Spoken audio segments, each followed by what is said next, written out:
There are some structural problems today in the narration of Indian history, and these cannot be ignored. Although there are people who try to shout this down, it cannot be ignored. There is an enforced narration in NCERT textbooks, in school textbooks, in media, and other places, which talks about Aryan invasion. However, the evidence is showing something else. And I put question marks here because these, at this point in the lecture, these are propositions. Towards the end, we'll try to see the validity of these things. Is it out of India? They tell that Indians, the identity is we are Aryans and Dravidians and tribals, and we can show these identities are manufactured. And several others, which we won't talk today. Indian thought only impacted the East, according to some, but we can show that Indian thought impacted the East and the West.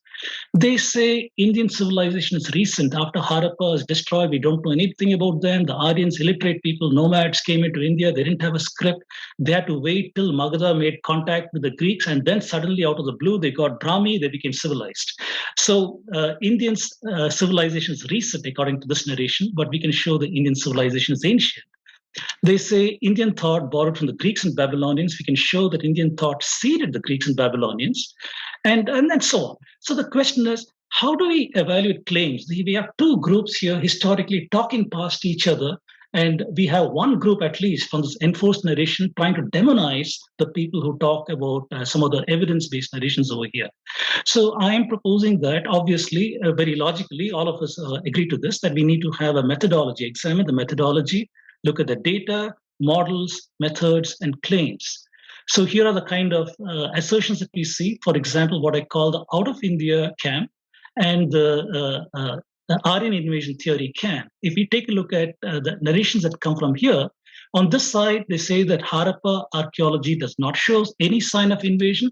And this side, they say perhaps it was a migration. Move the goalpost and say it's not an invasion, it's a migration.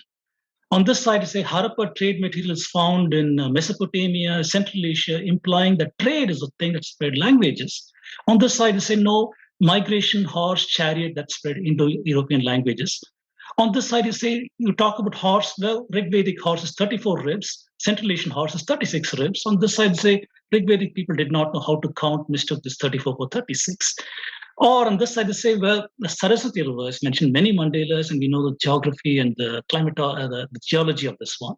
On this side, the assumption is that Saraswati River is mythical. So clearly, we have two sides that are talking past each other, and we need rational, logical frameworks to analyze this. And I'm saying there is a whole lot of data to analyze the claims. We have data from archaeology, from epigraphy, coins, literature, oral records, foreign traveler, climate records, astronomy, sciences, scripts, grammar, language, religion, paleontology, climatology, geology, genetics. You just have to look for the data. There is so much of data out there. And these data can be marshaled into various models. And we have seen things like linguistic model, archaeology model, genetics model, astronomy model, and several other models. And I'm saying that we'll have to see several things. For example, when you have a worldview that you can capture some aspect of reality using your models, then the question is, what is the region of validity of your modeling mechanism? Obviously, you cannot model the universe, so you're capturing some small phenomena. In order to capture that small phenomena, you got some assumptions. What are those assumptions? We need to examine that. Next, if you present some data, you need to see the provenance of the data.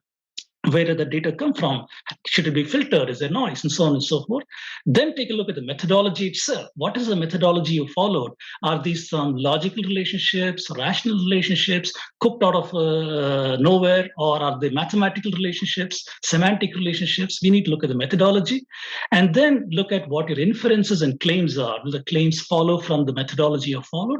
So we have to go very rationally and logically by looking at some of the claims. And you'll see startlingly, something different starts to jump out at us. So I like to go to look at the historiography itself. Who are the people who wrote the history of India? If we look at the internal accounts, we have the Puranas, Itihasas, Thala Puranas, and the oral records and the folk songs and other things are preserved in various parts of India. This has been our notion of history for a very, very long time. When the colonial people came, they wanted a certain narration of Indian history for the benefit of the civil servants. And so they wrote several accounts on Indian history, which were intended to serve their purposes. Things like showing that India's backward, primitive, stagnant society, it requires Western Europe's enlightened approach to help Indians, the white man's burden. And they were followed by the Eurocentric people after William Jones found the commonality of Sanskrit, Latin, Greek, who they wanted to know why do the Indians speak languages closely related to the European languages. To address that, certain Eurocentric notions, ideas, studies, and assertions came about. Wherever the colonials went, the missionaries followed them. They were not far behind. And so the missionaries had their own axe to grind here to convert Indians. And so when they translated several of the Indian texts, including Puranas and others, a certain kind of translation took place. A certain lens was applied to look at all of Indian social dynamics, and that took root over here. Since 1947, you'd imagine that, well, India is in charge of its own destiny. Unfortunately, the kind of narration that took hold was a socialist narration that took hold from 47 onwards. So gradually the Indic content was removed out. Even though the British were more sympathetic to the Indian accounts, the socialists were vehemently opposed. And so the Indic content went out with more and more toxic content.